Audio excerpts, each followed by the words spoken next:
But first, in the final part of our Property Player series, we have Jeff Blau with us.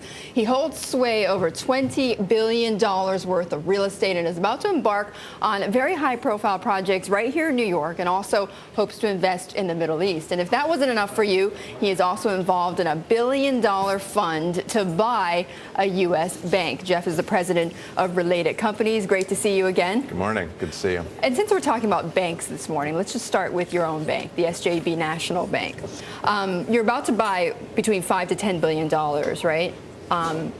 How soon are you going to do this? First, we actually don't have a bank. We have a pool of capital that's available to buy banks. To buy a bank, right? And we have approval from the regulatory agencies to do so.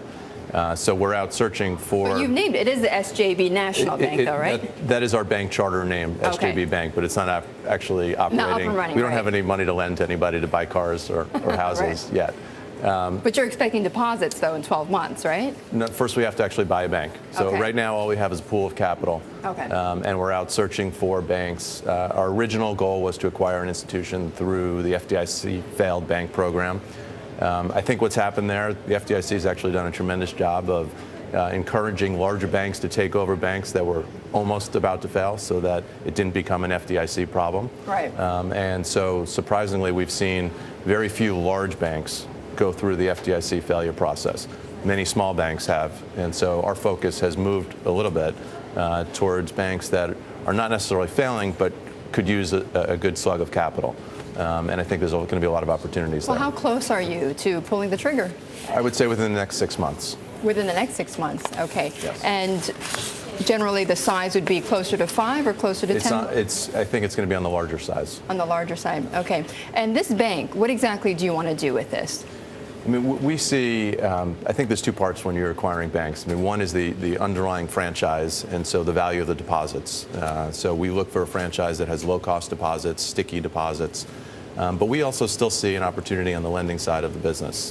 Banks that have a lot of capital and lots of liquidity could today put money out at wide spreads and really be what banks used to be, is an old-fashioned spread lender.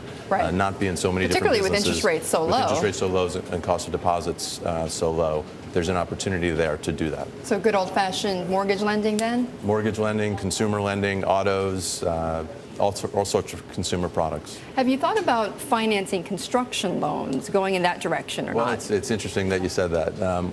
Probably not through our bank, but with my Related hat on, we actually raised a fund to do just that. We raised a fund from a group of trade union pension funds that, of course, always have to put out their own pension fund dollars to create returns. Right. But also, when the downturn hit, banks stopped making construction loans, and so their jobs were few and far between. And so they decided to allocate capital to construction lending. And so we got this allocation to make construction loans, to encourage new construction and create jobs.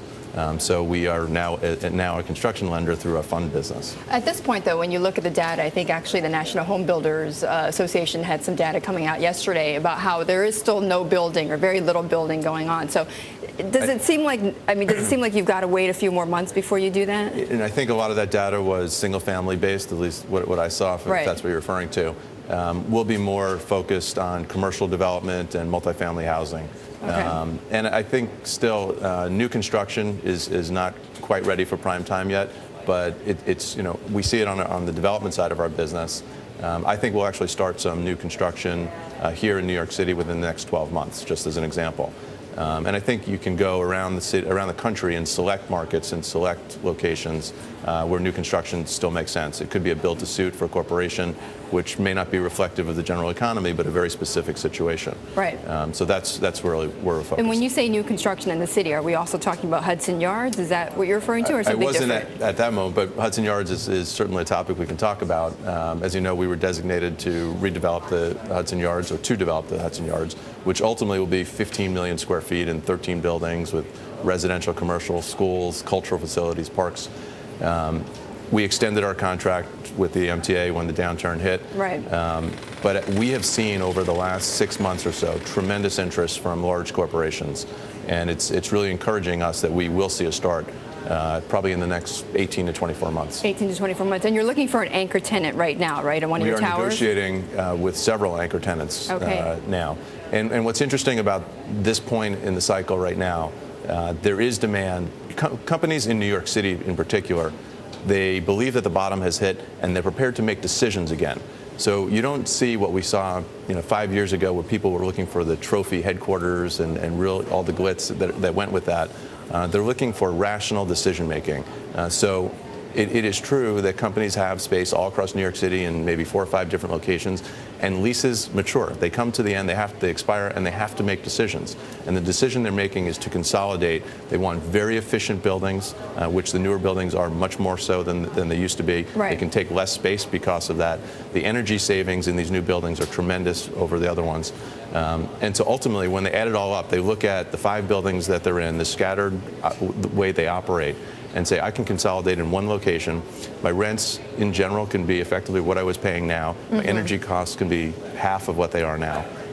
And they ultimately decide to make that decision to move based on rational thinking and rational decision making. Then as a landlord, does that make your job tougher or not?